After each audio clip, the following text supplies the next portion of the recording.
because I was a teacher, and they would have back to school night, you know, when they check you out. Supposedly they come to hear what the curriculum is, but they want to see, you know, who's going to be with their kid all day.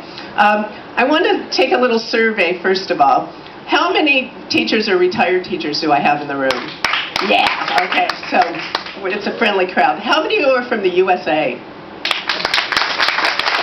How many of you are not from the USA? Oh, I'm in trouble. Okay. And how many can't remember where they're from? Okay, as I said, I used to teach for 38 years, and I really did love it. So now I'm going to give you what's called the I can't even say it. I'm going to tell you what you're going to learn. You know, you're supposed to have a list so the kids know where you're going, because it's really for you, so you know where you're going. I am going to tell you a story about when I taught 4th grade, when I taught 5th grade, and then when I taught 8th grade. Now, when I told people I taught 8th grade, the next thing out of their mouth usually was, "Oh, I'm so sorry. I'm so sorry. How can you do that?" And I said, you know, it's not bad. They have this disease called adolescence, but it's not terminal. They'll grow out of it. Okay, so I'm going to start with the 4th grade story, and I'm going to give you a little history lesson, because I was a history teacher. It'll help those of you not from the USA, or if you can't remember. California, back in 1850, became a state because of something that happened in 1849. Gold was discovered at Sutter's Mill. And really the only people that became rich were the merchants, and especially this guy named Levi Strauss, okay? So that's your little history lesson. So I had just started teaching, and I knew that I had to make everything that came up in my classroom a learning moment, okay? So one of the kids said, "Mrs. Furman, how old are you?" And I was very young, but I thought, I'll go ahead and I'll make this a learning moment.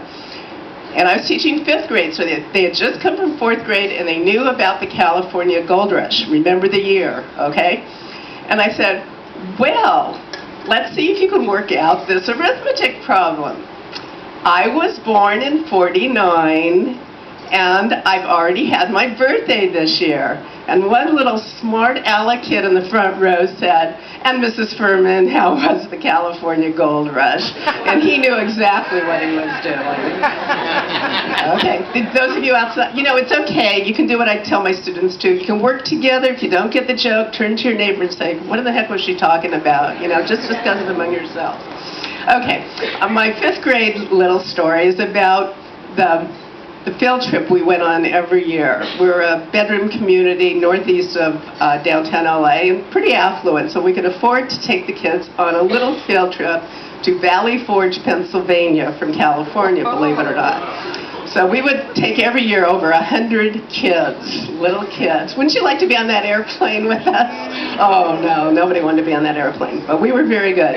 Okay, so we are picked up at the Philadelphia airport by the bus, and we're going out to Valley Forge. Now, these kids are California kids, okay? And California has no seasons, basically. It's the same weather all year. They don't know winter, they don't know fall, they don't know what it's about. So we're driving in the bus, and a little voice behind me says, and we're getting into Valley Forge Park, which is beautiful, and we're driving through, and a little kid goes, "Mrs. Furman, I'm very sad." And I said, "Oh, that's okay. It just means you love your parents. You know, it's okay to be sad. It's probably your first time this far away from home. Tomorrow we start all our activities. You won't be sad anymore." And, you know, I'm trying to reassure him. He says, "It's nothing about my family. Look out there. All the trees are dead." He really thought they were all dead. I had explained to him about, you know, trees lose their leaves. That's why it's called fall. Okay. Now, 8th graders are a much harder audience than 5th or 4th graders. 5th and 4th graders love their teacher. They'll laugh at all your jokes. But 8th graders, you have to say, I'm grading you. You won't get an A unless you laugh. So I'm telling you guys, I'm grading you. You won't get an A unless you laugh. Okay, here is a riddle. What is the best time to study history? In the morning, before anything else happens. Thank you. Now, though I loved history the best, from time to time I had to teach English, or I have the honor of teaching English. And anyone who speaks more than one language, I just really can't believe it, and then have to learn English. Such a hard language, it really is. Now, have you ever thought of this? Now, pretend you're those 8th graders that are being graded, okay? Have you ever thought of this? Why do we park in a driveway and drive on a parkway? Ever think of that? Here's another question. If vegetarians eat vegetables, what do humanitarians eat? Yuck. Okay, another history lesson, especially for my cousins Linda and Malcolm, who I'm here with. They're from London, and they probably would just as soon forget they ever were at war with the United States. We finished the revolution, and then there was a nonsensical war, the War of 1812. Nothing really happened after it, but it went on, and you tried to burn our capital down. It didn't work, and you ended up in Baltimore. So there was a bombardment on Fort McHenry by the British, and there was a flag, the American flag up there, and a man named Francis Scott Key wrote a poem that became our national anthem, okay? Everybody remember that? All us people from the USA remember that? Everybody else, you just had a history lesson. Okay, so in the poem he says, "Oh, say can you see by the dawn's early light?" He's wondering, in the morning after this bombardment, will the fort be able to hold off the British attack? Will that flag still be there? So that's really what it's about. Okay, so here is the joke. And remember, you're being graded. All right. When you get to LA, you'll notice that there are a lot of people who have come to LA from across the border, from down here. I think we're still in Mexico. And there was a guy, his name was Jose. And he came across the border from Mexico, and he was a big baseball fan. And he wanted to go see the Los Angeles Dodgers play baseball in Chavez Ravine more than anything else. But Jose couldn't afford it. He managed to get a bus out to Chavez Ravine, and the Dodgers were playing the Giants, big rivalry. But he couldn't get in the stadium. He couldn't afford it. So he went to the flagpole, and he climbed up the flagpole, and he sat at the top, and he had a wonderful view. And he enjoyed the game immensely. He went back down.